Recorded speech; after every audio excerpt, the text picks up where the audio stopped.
We've been following this story all afternoon. This is still very much a developing situation, and we are constantly getting updated information. No doubt, which means some important details can get lost in the shuffle in a breaking news situation like this, especially when you see that news online. Tiffany Craig is here to verify those facts. Tiff?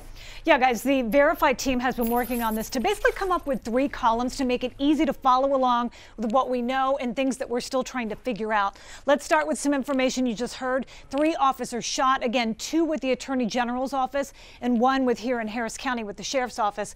The good news, though, no life-threatening injuries in this shooting this afternoon. Also, we've heard this name as well. Daniel Trevino is the suspect in this case. According to officers, there is still a barricaded situation going on at that scene. Now for information in this middle column. This is stuff that we've heard about, but we're still working to confirm the information.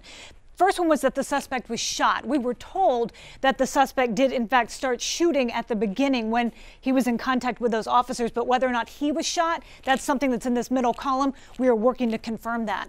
Another piece of information we are still working to understand better is that there were multiple suspects. We know that there was another person, a man taken into custody, but at this point that person is not being called a suspect, so we're going to put that in this middle category here. And then finally, this category that is false is that Trevino, the suspect in this case, is on the run.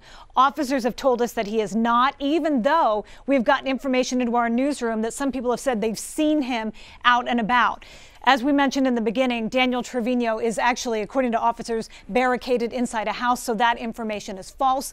If you have seen something you would like us to verify, you can put it on social media with the hashtag KHOUVerify or send us an email. The address is verify@khou.com. If any of this gets updated, we will bring it to you. Guys. All right, Tiff. Thank you so much, Tiffany.